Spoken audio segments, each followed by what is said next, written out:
성도 여러분 안녕하십니까? 제가 올 1월 달에 시편 23편을 가지고 말씀을 전해드렸죠. 그때 생각은 시편 23편을 6회로 나눠서 전하겠다는 의지가 있었습니다만 생각해 보니까 제가 이 교회의 담임 목사가 아니더라고요.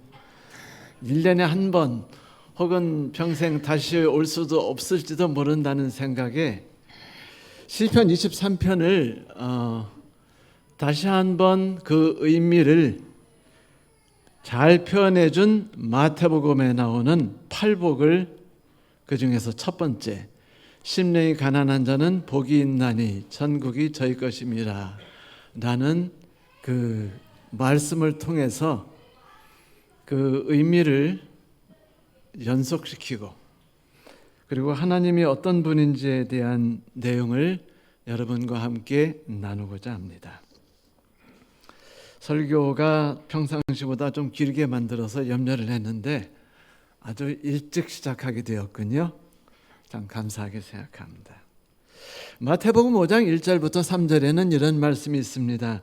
예수께서 무리를 보시고 산에 올라가 앉으시니 제자들이 나온지라 입을 열어 가르쳐 가라사대 심령이 가난한 자는 복이 있나니 천국이 저희 것이며.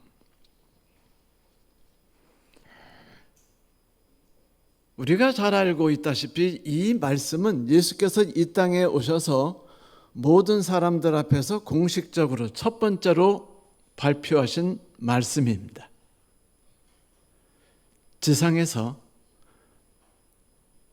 하나님께서 창조하신 불쌍한 인간들을 향하여 첫 번째 바라신 말씀이 바로 이 말씀이었다는 것이죠. 그만큼 이 말씀의 가치는 어마어마하며 그것이 주는 귀중한 교훈들은 우리에게 끝이 없을 것이라고 생각합니다. 이 팔복은 복이 있도다라는 말로 시작해요. 복이라는 것은 너나 나나 할 것 없이 다 듣기 좋아하고 가지기를 좋아하는 멋진 말이죠. 그렇죠? 들으면 향그러운 냄새 같고 맛있는 음식 같은 것이 복입니다. 그런데 이 팔복의 전반부 4개에 나오는 복들은 아주 특이성을 가지고 있어요. 먼저 심령이 가난한 자, 두 번째 애통하는 자, 세 번째 온유한 자, 그리고 네 번째 의에 줄이고 목마른 자. 여러분, 이 4가지를 딱 들었을 때 어떤 공통점이 느껴지나요? 그것은 하나입니다. 비참한 사람들이라는 것이에요. 그냥 폼따구나게 말한다면 레미제라블이죠. 비탄에 빠진 사람들, 비참한 사람들이 복이 있다라는 말씀들이었습니다. 이 4가지를 쉽게 설명드리면 쉬울지 모르지만 어렵게 표현될 수도 있습니다만 바로 이런 뜻으로 해석할 수 있어요. 절망 속에 간절한 마음으로 한 줄기 희망이라도 쥐려고 하늘을 바라보는 자, 그것은 심령이 가난한 자입니다. 부딪혀온 고된 삶 속에 상처가 나고 가슴이 찢어지도록 아픈 자, 이 사람은 애통하는 자입니다. 거칠고 혹독한 삶의 훈련을 통해서 하나님을 삶의 주인으로 받아들일 수 있게끔 된 자, 이 사람은 온유한 자입니다. 절망과 고통 속에서 하나님의 구원, 곧 하나님의 의를 간절히 갈구하는 자, 이 사람은 의에 줄이고 목마른 자이죠. 일반적으로 복을 받았다라고 말한다면 그것은 나의 삶이 만족스럽고 그리고 뿌듯한 상태를 말하는 거죠. 경제적으로나 사회적으로나 염려가 없어야 돼요. 사람들이 나를 좋아하고 선하게 대하는 것을 느껴야 됩니다. 자녀들이 다 잘 되고 성공해야 돼요. 기왕이면 잘생기면 더 좋고, 그리고 나에게 용돈까지 딱딱 따박따박 갖다 바치는 아이면은 정말 내가 행복해지죠. 남편이 집 일찍 들어와서 요리를 맛있게 해줄 수 있는 열의를 갖고 있어야 돼요. 거기다가 자주 내 손을 잡으면서 여보 사랑해라는 말을 해준다면 지극히 행복해지겠죠. 안식일에 교회 나오는 게 너무 즐거워야 돼요. 일단 내가 탄 차가 최소한 부끄럽지 않은 차야 되고, 그리고 성도들이 내가 교회에 들어오는 걸 보면 너무나 해맑은 표정으로 가까이 다가와서 손을 잡고, 집사님, 너무 보고 싶었어. 그동안 어떻게 지냈는지 모르지만 내 마음 그대가 알아? 라고 말한다면 우리는 행복해지죠. 우리 목사님이 금상첨화로 설교까지 정말 너무 감동적으로 해주셔가지고 일주일 동안 쌓인 모든 피로와 독소가 싹 사라지고 새로운 활력과 생기가 넘쳐 흘러서 집으로 돌아갈 때 원수여 오랑캐여 하면서 이 모든 걸 짓밟겠다고 나갈 수 있다면 정말 행복해집니다. 재난당한 이웃들을 보면서 그 소식을 듣고 그냥 너무 부담 없는 마음으로 이력을 쾌척할 수 있다면 지극히 행복한 거예요.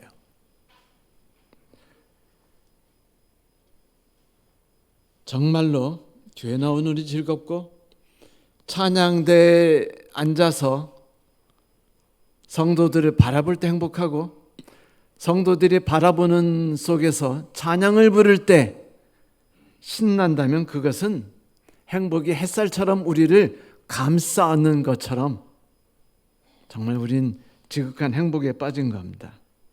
그런 성도들을 보면은요, 꼭 집사님들이나 장로님들이 이렇게 말씀하셔요. 집사님은 정말 하늘의 복을 다 받으신 분 같아.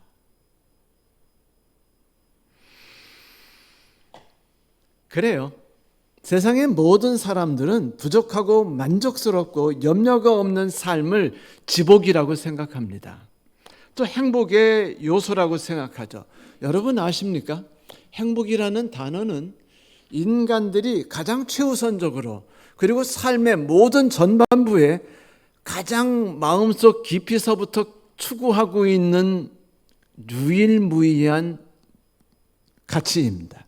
그래서 우리나라 헌법 제10조에는 이런 말이 기록되어 있어요.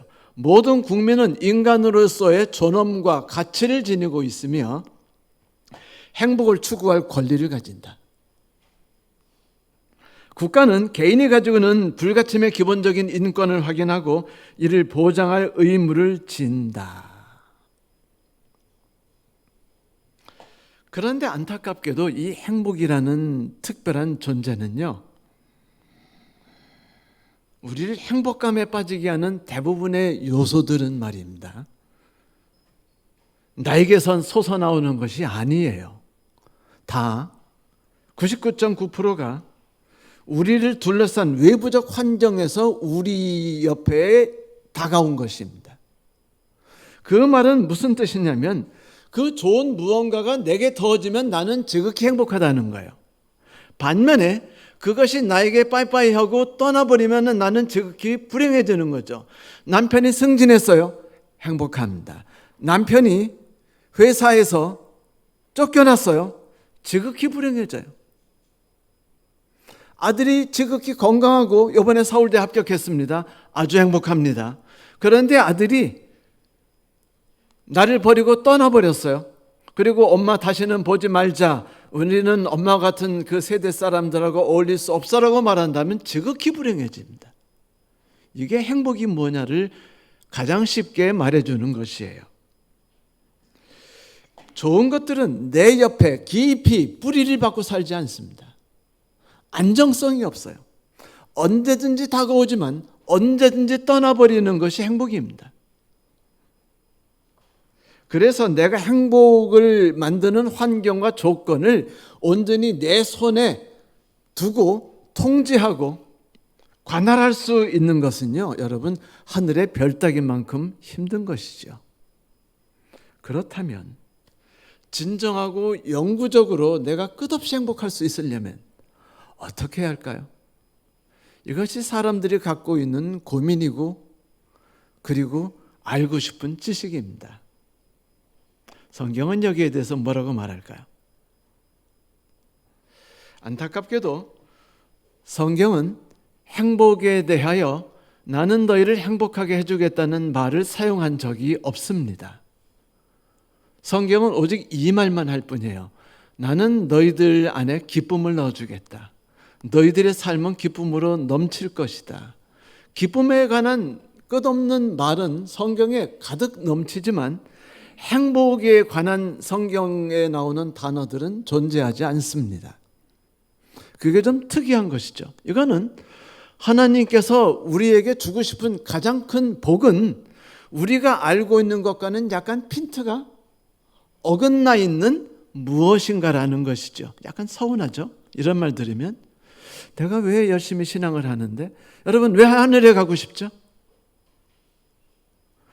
저 왼수와 오랑캐가 다 드디어 벌받기 때문 아닙니까? 내가 죽지 않고 눈물이 씻김을 받고 영원히 행복하게 살고 그리고 길이 황금으로 깔려있기 때문이 아닌가요? 슬픔이 영원히 사라지기 때문이 아닙니까? 그런데 성경에서 오늘 우리에게 이야기하는 천국은 그것과는 전혀 상관이 없는 것이지요. 오늘 우리는 이 이야기를 좀 해보려고 하는 것이요. 자, 심령이 가난한 자는 복이 있나니 천국이 저희 것입니다. 그분은 무슨 말씀을 하신 것이냐면 환경이 좋아서 너희들이 복을 받는 거 아니야. 여러분, 주무시다가 아내가 죽는 꿈을 꾸면 그건 뭐를 말하는 신호죠? 복권사라는 신호죠. 제가 그런 꿈을 꾼 적이 있었어요. 하필이면 목회자 협의회 꾼 바람에 친구들, 동료 목사들이 신 목사 빨리 나가서 복권 사. 응?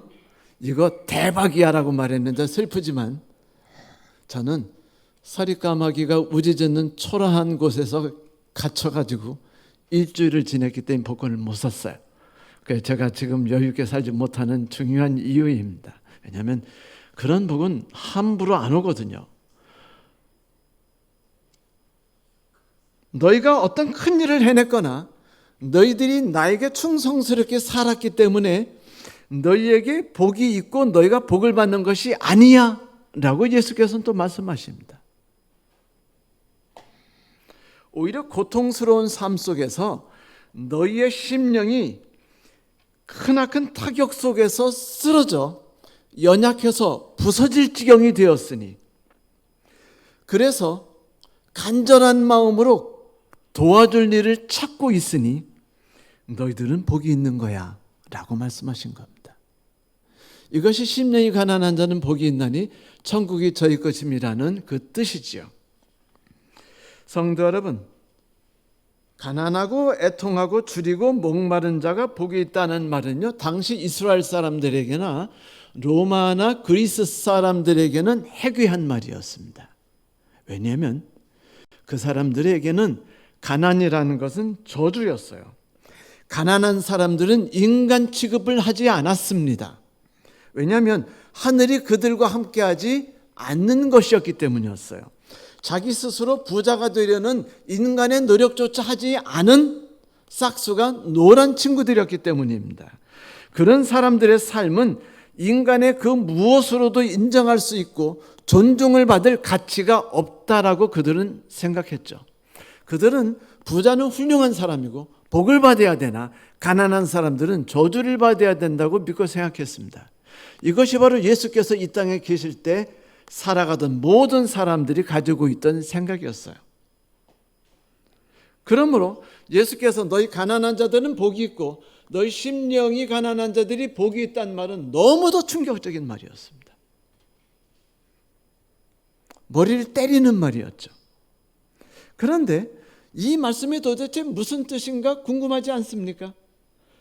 그래서 우리가 좀 더 깊이 들어가 본다면 이 가난이라는 말이 무슨 뜻이냐면 우리가 알고 있는 그냥 난 쟤보다 가난해 라는 그런 가난이 아니에요. 찢어지게 가난을 넘어서 거지처럼 됐다는 소리입니다. 내 힘으로는 어떤 힘으로도 일어날 수 없는 상태에 빠졌다는 것이에요. 주변 사람들에 의해서 모든 걸 다 뺏겨서 상처만 남은 사람들이라는 뜻이었습니다. 이것이 가난이라는 단어의 정의예요. 이것은 구약 성경에 나타난 아니라는 단어도 그랬고 신약 성경에서 말하는 푸토코스라는 단어도 역시 같은 의미를 가지고 있었죠. 여러분 가난을 경험해 보신 적이 있으십니까? 내 힘으로 아무리 발버둥 쳐도 도저히 일어날 수 없는 그런 어려움 속에 빠져본 적 있으신가요? 어떤 사람이 가난에 대해서 이렇게 회상했었습니다. 어릴 적 나는 가난이 싫었어요. 저녁이 되면 먹을 게 없었죠. 늘 동네 쌀가게에 구멍 가서 그 구멍가게 아시죠? 어릴 적. 그 외상을 졌습니다. 가게 아줌마에게 항상 저는 이렇게 말해야죠. 저희 엄마가요, 저녁이 오시면 주신다고 쌀 조금만 달래요. 나는 이렇게 말하는 심부름이 가장 싫었다. 기억나시나요? 그런 경험? 눈물이 나도록 고통스러운, 생각하기도 싫은 경험들이었죠. 그런데 이 가난이 뭐라고 복을 받았다고 말하는 겁니까? 그렇다면 또 다른 얘기를 해드리죠. 1960년대 우리가 다니던 국민학교 때는 육성예비라는 게 있었습니다. 꼭 내야만 했어요. 그건 우리들이 이제 봉투에 넣어서 이제 선생님께 갖다 드리는 것이었습니다. 부모님이 돈이 없어서 몇 달째 이 육성예비를 못 주는 때가 많아요. 그러면 아이들이 그 육성예비를 주세요라고 말했는데 엄마가 미안하다, 그냥 오늘은 그냥 가라라고 말하면요, 아이들이 그 발에 납신발을 심은 것처럼 애들이요 정말 그냥 무겁게 걸음을 걸어요. 고개는 푹 숙여져 있고 등은 굽어져 있으며 우울한 표정으로 세상의 모든 무거운 짐들이 다 자기에게 얹혀진 것처럼 그런 슬픈 표정을 짓고 걸어갑니다. 여러분, 그 모습을 보는, 뒷모습을 보는 어머니는요 가슴이 찢어져요. 눈물이 납니다. 가슴을 치고 한탄을 해요. 그리고 외치죠. 오 하늘이시여, 나를 좀 도와주십시오라고 말입니다. 그 간절한 부르짖음, 우리는 이것을 가난한 자라고 말합니다. 그리고 성경은 이런 사람들이 복이 있다라고 말한 거예요. 왜 복이 있을까요? 그러면 심령이 가난하다는 건 뭘 말합니까? 살아가다 보면 세상이 즐겁고 만족스럽습니까? 다 나에게 상처 주는 사람들입니다. 남편은 지지리도 나를 괴롭혀서 우리는요 남편을 뭐라고 부르냐면 그 인간이라고 부르거나 저 왼수라고 부릅니다. 그건 뭐냐면 내 삶이 너무 고통스럽다는 거예요. 같은 교회 성도가 나에 대해서 뒷담화 까는 거는요 아주 자주 우리가 경험할 수 있는 것들입니다. 내 편이라고 가까이 왔는데 언제나 나를 괴롭히고 내 거를 빼앗는 것을 난 언제나 경험해요. 그래서 삶이 힘들어요. 세상에 내가 믿고 의지할 사람이 있을 거라고 젊을 땐 믿어요. 그래서 어르신들이 말하기를 세상에 믿을 사람은 아무도 없단다라고 말하면 어떻게 말하냐면 저런 쓰잘데없는 말을 하는 저 사람은 인간인가라는 생각을 하게 됩니다. 왜냐하면 젊을 땐 용기 100배, 힘이 넘치고 세상이 정의로 가득한 세상이라고 믿고 살거든요. 옳은 일을 하면은 반드시 복 받는다고 생각하는 게 젊을 때 혈기왕성할 때예요. 그런데 그게 아닌 겁니다. 불신이 점점 싹터요. 살아가면서 절망감, 상처를 받습니다. 그래서 사람들을 만나기가 점점 싫어져요. 친척들 만나는 모임도 가기 싫어지고 어떨 땐 교회도 빠지고 싶어집니다. 가난한 사람들이란 이렇게 고생과 괴롭힘을 당해서 절망과 고통을 느끼는 사람들이에요. 그래서 그들은 세상을 신뢰한 마음을 다 포기하게 됩니다. 그러나 벗어나고 싶은 심정은 여전히 가득해요. 어쩌면 더 가득할 수 있습니다. 어떻게 이해할 수 있냐면 여러분 군대 가보시면은 군대에는요 3가지 끝없는 욕망이 솟아올라요. 용수숨 쳐오릅니다. 아주 생기 넘치게 올라요. 첫째, 자고 싶은 욕망. 두 번째, 먹고 싶은 욕망. 세 번째, 여자와 함께하고 싶은 욕망.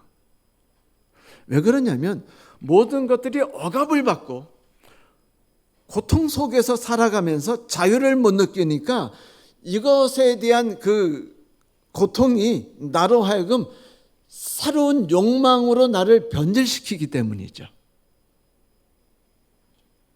억눌림이 강할수록 솟아오르고자 하는 욕구는 강한 법입니다. 물론 군대 때는 이제 삐꾸러 나간 거죠. 다 아시죠? 그런 경험. 가난한 사람들은, 심령이 가난한 사람들은 그 절규를, 도와달라는 그 외침의 그 고통스러운 소리를 외쳐요. 그런데 이 음성을 듣는 존재가 있는데 그분은 바로 우리의 하나님이십니다. 그는 이제 준비된 존재예요. 예수께서 이렇게 말씀하신 거 기억나십니까? 나는 의원은 병자를 고치러 왔지 건강한 사람을 오지 않았다. 바로 그겁니다. 하나님께서는 마음이 가난한 자를 위에서 이 땅에 내려오셨지, 마음이 가난하지 않은 자를, 않다고 생각하는 자들을 위해서는 다가올 수 없는 분이에요. 그러므로 심령이 가난한 자들은 그것을 느끼고 하나님께서는 그들에게 가까이 갈 수 있는 기회를 획득하실 수 있는 거죠. 자, 이 이야기를 제가 성경을 통해서 몇 절 읽어드린다면 시편 70편 5절에 이런 말씀이 있어요. 나는 가난하고 궁핍하오니 하나님이여 속히 내게 임하소서. 주는 나의 도움이시오. 나를 건지시오는 자이오니 여호와여 지체치 마소서. 이때 가난은요, 상상할 수 없는 가난을 말합니다. 누군가 돕지 않으면 결코 혼자서 일어날 수 없는 가난을 뜻하죠. 시편 121편 1절 2절 내가 산을 향해 눈을 들리라. 나의 도움이 어디서 올꼬. 나의 도움은 천지를 향하신 지으신 여호와에게로소다. 여러분, 이 간절한 부르짖음은 심령이 가난한 사람들, 마음이 찢어진 사람들, 마음이 상처를 입은 사람들의 외침이었습니다. 근데 그들의 공통적 외침은 부르짖음이었어요. 갈구였습니다. 이것은 눈물이 없이 들을 수 없는 고통의 소리입니다. 이제 그는 이 땅에서 그 어떤 도움을 받는 걸 포기한 사람이에요. 남편도 못 믿어요. 부모도 못 믿습니다. 자녀도 못 믿어요. 같은 성도들도 신뢰할 수 없습니다. 왜냐하면 그는 이 땅에서 만난 모든 사람에게 상처를 받았으니까요. 그래서 그는 하늘을 향해서 바라보며 울부짖는 겁니다. 성도 여러분, 저는 크건 작건 간에 우리 모두는 이런 경험들을 다소간 다 했으리라고 믿습니다. 그렇다면 여러분, 우리는 복받은 사람들입니다. 왜냐하면 하나님께서 우리 편이 되셨기 때문이죠. 그러면 이것이 무엇인지 좀 더 이해하자면 풍족한 사람으로 한번 돌아가 봅시다. 풍족함 속에 가난을 경험하지 않은 사람들은요, 절실함이 없어요. 그들에겐 절망적이라는 게 없습니다. 그들은 간절히 하나님을 보고 바라보고 호소할 그 일이 없어요. 뭐 밤에 뛰쳐나가서 막 문을 두들기면서 제발 좀 여보게 문 좀 열어주게. 내가 지금 자네에게서 쌀을 꾸지 않으면은 지금 내 아들이 굶어 죽어서 지금 무덤에다가 묻을 판이네. 제발 나 좀 도와주게라는 울부짖으면 부자에게는 존재할 수 없습니다. 여유 있는 자에게도 그것은 존재할 수 없어요. 그들은 만족하거든요. 그들은 세상에서 문제없이 살아가고 있습니다. 주변 환경이 아름답고 좋아요. 또 자기도 열심히 살아요. 하나님의 뜻을 준행했습니다. 축복을 받아서 좋은 가정과 좋은 집과 좋은 직장을 가졌다고 믿습니다. 그래서 이런 생각을 하죠. 아, 행복해. 내일은 백화점에 가서 그 살바토레 페레가모를 사가지고 넥타이 사서 남편에게 선물해야겠다. 얼마나 행복할까? 뭐 이런 생각을 할 수 있죠. 삶이 즐거워요. 복받았다고 생각합니다. 이렇게 삶이 여유로워지면요, 만족스러워져요. 아픔이 없어집니다. 행복해집니다. 여유로워져요. 조급함이 사라집니다. 간절함이 줄어듭니다. 그래서 자연스럽게 이 세상에서 행복의 법칙이라는 책들을 만들 수 있게 되죠. 그 법칙을 따르면 자연스럽게 행복해질 거라고 생각합니다. 그래서 하나님에 대한 간절함이 점점 사그러지기 시작하는 거죠. 하나님께서는 이것을 바라보기가 마음이 아프시지 않겠어요? 그래서 그분께서 엄청난 일을 벌이셨으니 지금부터 제가 욥에 대한 이야기를 그 신뢰로서 해드리기를 소망합니다. 여러분, 에서의 증손자쯤 되는 사람이 있었는데 그 에돔 땅 우스에 욥이라고 하는 의인이 살았습니다. 당대 의인이죠. 그는 모세 이전에 태어난 사람이며 그리고 에서의 후손이었습니다. 그는 우리가 알고 있듯이 행복의 법칙에 완벽하게 들어맞는 사람이었어요. 수천억 대 돈을 가진 거부였죠. 신앙, 그렇게 아름다운 신앙을 할 수 있는 사람이 또 없을 것처럼 그는 모든 사람에게 존경받는 이였죠. 자손이 다 잘 됐어요. 집은 번성했습니다. 언제나 예배의 소리는 그 집안에 흘러 넘쳤습니다. 그런데 어느 날 하나님께서 욥을 치기로 결심하십니다. 그는 사단을 꼬드겨요. 그래서 사단을 꼬드겨서 사단이 분노하게 만듭니다. 욥을 괴롭히시도록 해요. 그리고 욥을 단계에 맞춰서 점점 혹독한 고통을 줘서 그가 믿고 있던 축복의 근원, 행복의 근원을 모조리 제거해 버립니다. 그러면 그가 어떤 삶을 살고 어떤 존재가 될까를 하나님이 바라보시고 또한 욥이 그것을 실감할 수 있도록 하신 것이죠. 어느 날 욥이 그날도 행복하게 신앙생활을 하고 있었는데 갑자기 얼굴이 창백해진 채 종 하나가 달려왔습니다. 그리고 이렇게 말합니다. 주인님, 스바인들이 쳐들어와서 지금 당나귀와 소를 다 약탈해가고 그리고 함께 있던 종들을 다 쳐 죽였습니다. 저만 혼자 살아서 여기에 왔습니다.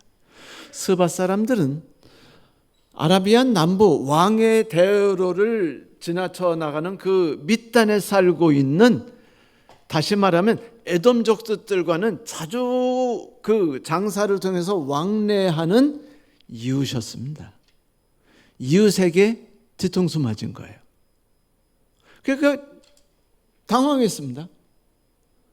그런데 또 다른 종이 얼굴이 창백해지고 먼지가 가득한 채 달려오더니 말하기를 하늘에서 불이 내려와서 모든 양떼가 다 타 죽었습니다. 저만 홀로 살아서 이곳에 왔습니다라고 말합니다. 그 말이 끝나기도 전에 또 다른 종이 상처를 입은 채 달려와서는 이렇게 말하죠. 주인님, 바빌론 사람들이, 갈디아 사람들이 쳐들어와서는 모든 약대 3,000마리나 되는 약대를 다 약탈해가고 세 갈래로 와서 그리고 종들을 다 쳐 죽이고 저만 홀로 살아남았습니다라고 말합니다. 그 이야기가 끝나자 또 다른 종이 와요. 그리고 이렇게 말합니다. 당신의 아들들이, 자녀들이 모두 한 자리에 모여서 행복하게 그 잔치를 벌이고 있었는데 태풍이 불어오더니 지붕이 무너져서 모조리 그 아래에 깔려서 죽었습니다. 시체도 찾을 수 없게 되었습니다. 욥이 그 이야기를 듣고 하나님이 주셨으니 가져가시는 것도 하나님이 뜻이지라고 말합니다. 하나님 보실 때 만족스럽지 않아요.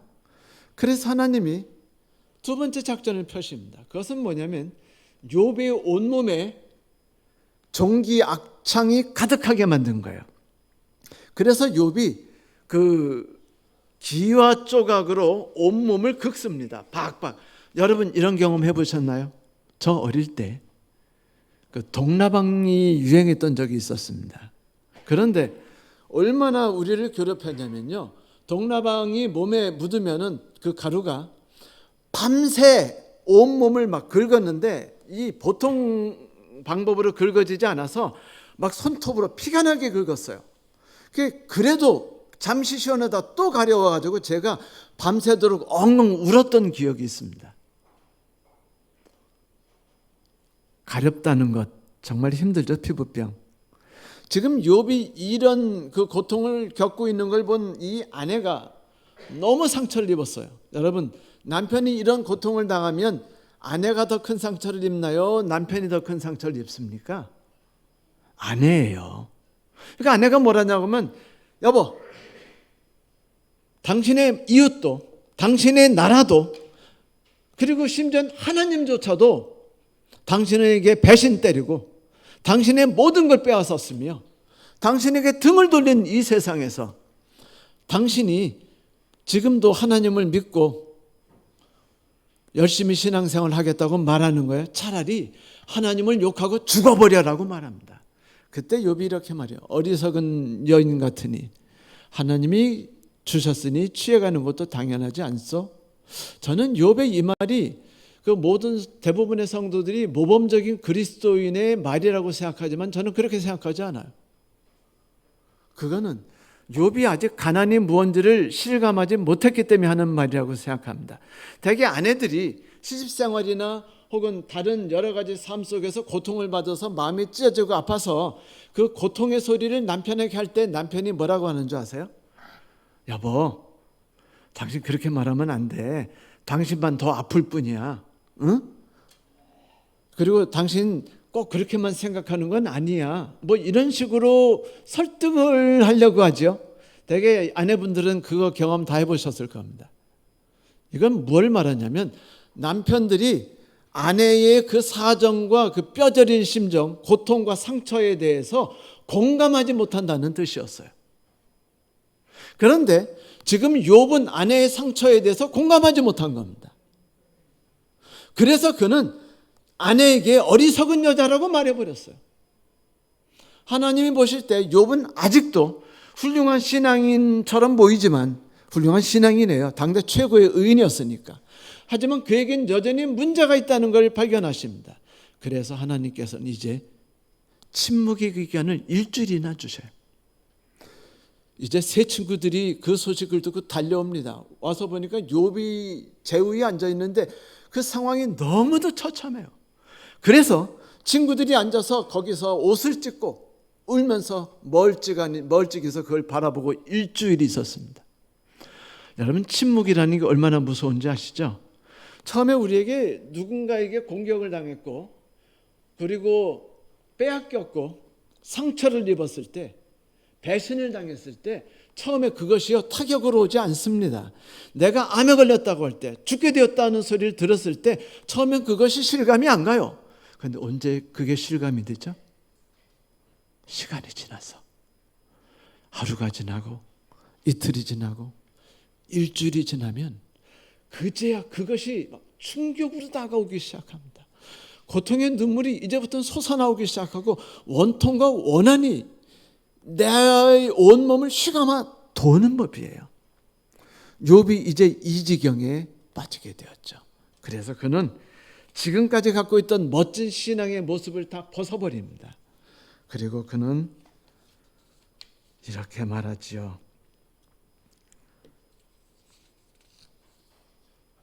그 후에 욥이 입을 열어 자기 생일을 저주하니라. 욥이 입을 열어 이르되 내가 난 날이 멸망당했다면, 사내 아이를 베었다 하던 그 밤도 그래했다면, 그 날이 캄캄했다면, 하나님이 위에서 돌아보지 않으셨다면, 빛도 그 날을 비추지 않았다면, 어둠과 죽음의 그늘이 그 날을 자기의 것이라 주장하였더라면, 구름이 그 위에 덮었더라면, 흑암이 그 날을 덮었더라면, 이제 나에게는 평온도 없고 안일도 없고 휴식도 없고 다만 불안만이 있구나.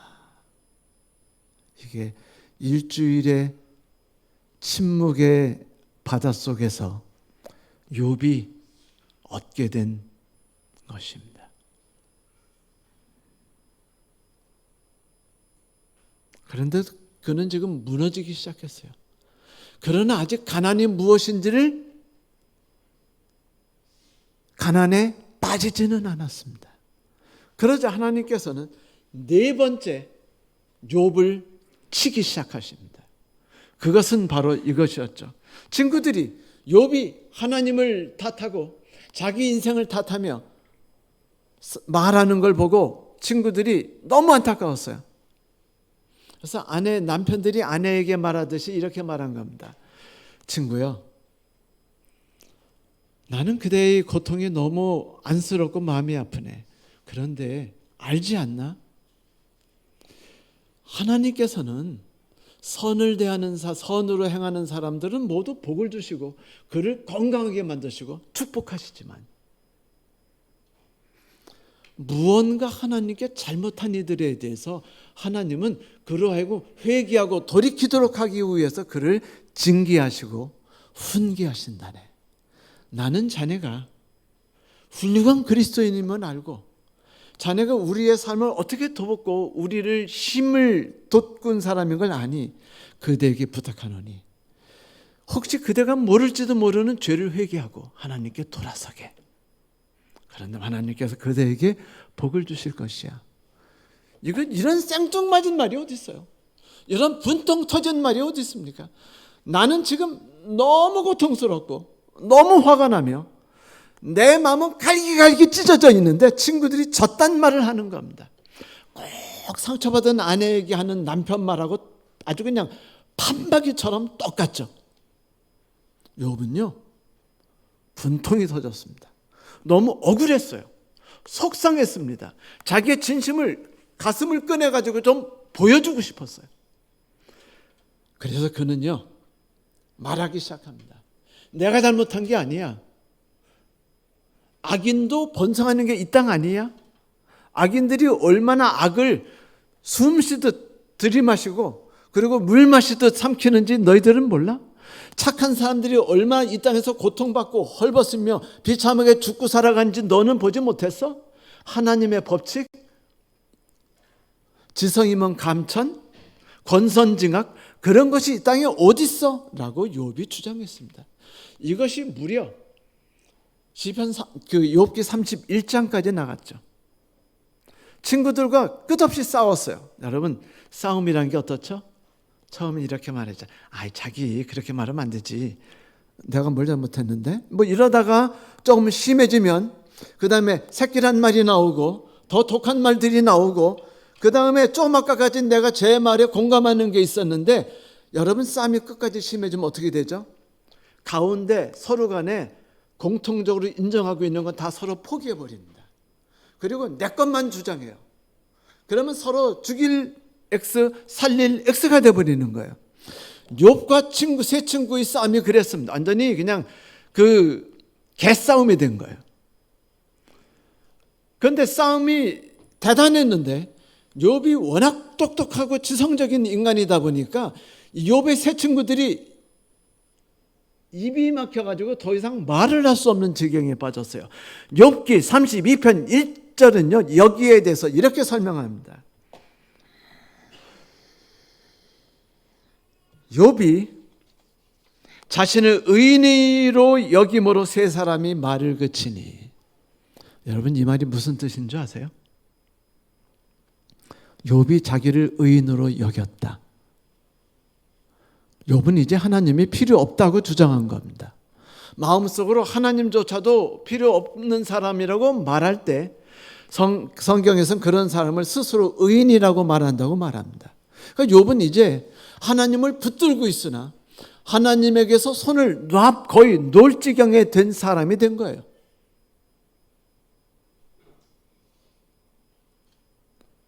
그는 상처받았어요. 친구들, 나라, 이웃, 하나님, 아내, 그 모두가 자기에게 살서린, 날서린 그런 칼을 휘둘러서 자기 몸에 온통 상처가 났어요. 누구 하나 믿을 거 없고 누구 하나 의지할 수 없는 상태에 빠지게 된 겁니다. 그런데 그런 환경만이 아니라 욥 자신도 하나님을 신뢰할 수 없게 되었고, 자신이 의로운 사람인데 억울한 일을 당했다고 생각하는 그 생각 속에 푹 빠져서 완전히 가난한 사람이 되어버렸다는 것이에요. 욥은 드디어 가난에 빠졌어요. 이 가난에 빠지자 드디어 하나님이 등장하셔서 활동하셨는데, 이것이 바로 욥기 33장부터 나오는 이야기입니다. 엘리야가 견디지 못하고 득달같이 나서서 욥을 견착합니다. 욥의 양심에 가책을 느끼기 시작하고 그 가슴이 아리기 시작해요. 그때 38장부터 하나님이 등장하십니다. 하나님은 욥에게 욥이 네가 너무 고통스러웠지 사실은 네가 잘못한 게 아니고 내가 너에게 좀 고통을 잠깐 동안 준 거란다. 미안해, 힘들었지, 너 잘못한 거 없어, 친구들이 잘못했다라고 말하지 않으셨어요. 변명도 하지 않으셨고 위로도 하지 않으셨습니다. 하나님께서는 끝없이 욥을 공박하셨어요. 너는 잘못된 아이다. 너는 근본부터 문제가 있다. 그러면서 하나님이라는 존재가 어떤 분인지를 말하기 시작하죠. 저는 이때 이 이야기를 통해서 그 하나님의 공박이 끝나자 욥이 뭐라는 줄 아세요? 제가 전에는 하나님을 알지 못해서 건방을 떨었지만 이제 하나님을 친히 대면하고 나니 제가 이제 무릎을 꿇고 하나나이다라고 말합니다. 이 이야기를 제가 한마디로 정한다면 이것이에요. From how to wow가 된 겁니다. 여러분, 많은 세상 사람들과 많은 그리스도인들은요, 어떻게 하면 내가 의인으로 행복하게 축복 어린 천국에 가서 살까를 고민합니다. How to죠. 그러나 우리가 사망의 음침한 골짜기에서 하나님을 만나고 내가 진정으로 가난하게 되면 우리는요, 삶의 태도를 바꾸게 돼요. 어떻게 하면 좀 더 십계명을 잘 지킬까? 어떻게 하면 율법을 잘 준행할까? 어떻게 하면 하나님을 의지하고 잘 살아갈까가 아니라, 와우, 하나님이 이렇게 위대하신 분이었구나, 하나님이 이렇게 놀라우신 사랑을 우리에게 부으셨구나라는 삶으로 변화되는 것이죠. 다시 말하면 내가 어떻게 하면 천국에 들어가고 하늘로 나아갈까를 생각하는 존재에서 하나님의 위대하심을 바라보고 감탄에 빠지고 그분만을 바라보고 그분을 의지하는 존재로 변화되게 된다는 것입니다. 이것이 욥이 가지게 된 경험이었죠. 그리고 이것이 바로 시편 23편이 말하는 것입니다. 여러분, 그러자 예수께서는 천국이 너희 것임이라고 말했어요. 이때 재미난 말은요, 이 시제가 현재형이었어요. 무슨 말이냐면 천국은 지금 너희에게 있다. 너희들이 지금 지극한 가난에 빠져 있지. 지금 그 삶 속에 천국이 너희에게 있는 것이야 라고 말한 겁니다. 이건 무슨 뜻이냐면 사람들은 천국이라면 뭘 생각하죠? 죽음이 없는 것, 애통함이 없는 것, 그리고 나의 모든 억울함이 다 풀어진 곳이라고 생각하지만 성경에서는요, 천국은 사망의 음침한 골짜기라고 말합니다. 천국은 거칠고 황무한 땅이라고 말해요. 이스라엘 백성들이 40년 동안 광야에 살다가 가나안 땅에 들어갔죠. 우리는 가나안 땅을 뭐라고 부르죠? 천국, 젖과 꿀이 흐르는 천국, 안식의 땅. 그런데 실제 가나안 땅의 천국이, 젖과 꿀이 흐르는 땅이, 안식의 땅이 어떤 땅이었는지 아십니까? 전쟁의 땅이었어요. 잡지 않으면 잡히는 땅이었고 죽이지 않으면 죽임을 당하는 땅이 가나안이었습니다. 그런데 그 땅을 모세가 천국이라고 말한 거예요. 우리가 살고 있는 천국은 바로 그런 땅입니다.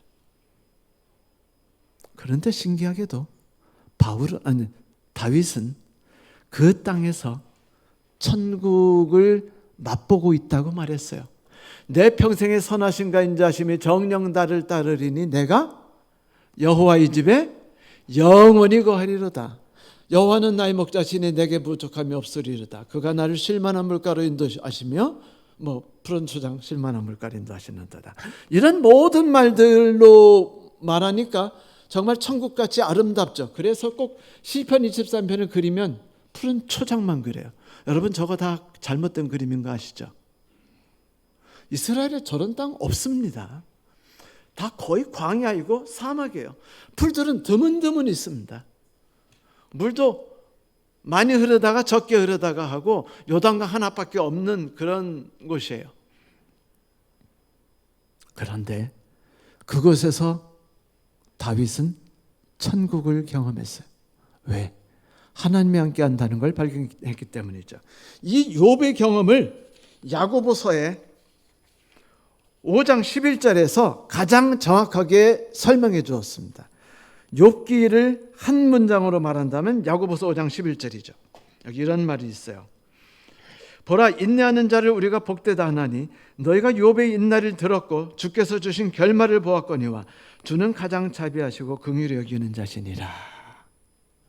너희가 욥의 인내를 들었고, 이게 무슨 말이냐면, 여러분, 인내라는 단어가 무슨 뜻인 줄 아세요? 고통을 참고 견딘다는 뜻이 아닙니다. 그건 세상 사람들이 말하는 인내고, 성경에서 말하는 인내는 무엇이냐면, 내가 공부를 잘했으니 시험 발표 날 나는 당연히 우등상을 탈 거야 라는 생각 속에 즐거움과 기쁜 마음으로 그날을 기다린다는 뜻을 갖고 있습니다. 무슨 뜻이냐면 지금 어두운 터널을 지나가고 있어요. 그런데 이런 생각을 하는 겁니다. 이 터널이 끝나면 밝은 햇빛이 비치는 곳을 나는 지나갈 거야. 이게 뭐냐면, 욥이 인내했다는 건 뭐냐면, 환난과 고통 속에서 나를 위해서 당신의 삶을 내던진 목자를 발견했다는 것이죠. 그 사랑을 확인했다는 거예요. 나에 대한 그 아픔 어린 눈을 보았다는 겁니다. 그래서 내 마음이 녹았어요. 그리고 나는 그가 나를 이 사망의 음침한 골짜기에서 안전한 곳으로 인도할 것을 알아요. 그러므로 내 길이 의의 길인 걸 압니다. 그러므로 내 가는 길이 끝나면 나는 어떻게 될 걸 알아요? 정금처럼 나갈 것을 압니다. 이것을 우리는 인내라고 말합니다. 그렇다면 여러분, 인내라는 건 내가 만든 덕성입니까? 아니면 하나님께서 나에게 베풀어 주신 것인가요? 선물인가요? 선물입니다. 그래요. 이것이 바로 인내였어. 욥의 인내를 너희가 알거늘 너희들이 인내심을 갖게 되면, 이것이 로마서 5장에 나오는 그 인내에 대한 설명이죠. 한다면 너희들은 뭐를 알게 될 거다? 하나님께서 자비하시며 긍휼하신 분임을 깨닫게 될 것이다. 맛보아 알게 될 것이다 라고 말한 것입니다. 이게 천국이에요. 욥은 그것을 경험했죠. 하나님을 신뢰할 수 있게 됐어요. 하나님을 만났습니다. 왜? 그의 심령이 상처를 입었기 때문이었습니다. 이제 성도 여러분, 저는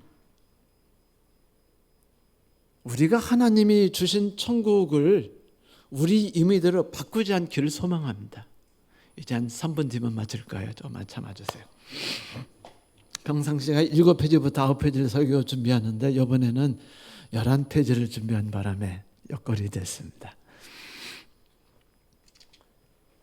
사람들은 사망의 음침한 골짜기를 지나가잖아요. 그러면은요, 뭐라고 기도하는지 아세요? 오 하나님, 이 사망의 음침한 골짜기를 제거해 주세요라고 기도합니다. 내 아들이 아프지 않게 도와주세요. 이 고통에서 나를 벗어나게 해주세요. 그런데 여러분, 이 말이 뭔지 아세요? 홍해를 건너서 기적을 맛보고 사막으로 들어간 이스라엘 백성들이 모세에게 분노하여 소리 지르면서 말하기를 우리가 에집트로 돌아가고 싶으니 우리를 이집트로 돌려보내달라고 말하는 것과 같은 말입니다. 이거죠. 주의 뜻이 내게 이루어지기를 바라나이다가 아니라 오 주님, 내가 뜻을 가지고 있으니 당신의 뜻을 굽히셔서 내 뜻을 이룰 수 있도록 해주시옵소서. 그건 뭐냐면 내가 꿈꾸는 천국을 나는 원하지 당신이 내게 베풀어 주신 천국을 나는 그다지 사랑하지 않습니다라고 말하는 것입니다. 여러분, 하나님의 뜻을 우리의 뜻 안에 가두지 마십시오.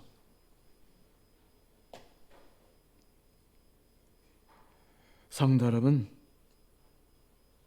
이렇게 기도해야 됩니다. 주의 뜻이 하늘에서 이루어진 것처럼 땅에서도 이루어지이다.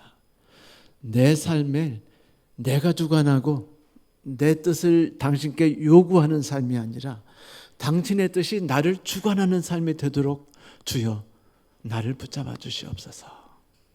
근데 말씀을 마치면서 사랑하는 성도 여러분, 여러분께 질문을 드립니다. 이 험한 풍파 속에서 버티기가 어렵지 않으십니까? 많이 지치셨잖아요. 많이 힘들잖아요. 다 상처가 나지 않으셨습니까? 젊었을 땐 상처가 나면요, 금방 아물더라고요. 마데카솔 없이 다 났었습니다. 지금은요, 마데카솔이 아니라 별 약을 다 발라도 일주일씩 상처가 안 남습니다. 용서하고 이해해 줄 넓은 마음과 체력들이 다 고갈되지 않았습니까? 함께 살아갈 길을 찾지 못하진 않으셨나요? 이 험난한 사망의 음침한 골짜기를 헤쳐나갈 힘이 다 소진됐다고 느끼진 않으십니까? 그래서 세상이 싫고 하나님에 대한 서운한 마음이 가끔 불끈불끈 일어나지 않으시나요? 정말로 지지리도 복이 없는 내 삶에 대해서 이유를 알고 싶은 생각이 드시나요? 그렇다면 고통의 자리에서 손을 딛고 일어나 보세요. 그리고 마태복음 5장 3절을 읽어보시기 바랍니다. 심령이 가난한 자는 복이 있나니 천국이 저희 것임이라. 하나님의 축복이 여러분과 제게 임하게 될 것이라고 믿습니다. 말씀 마치겠습니다.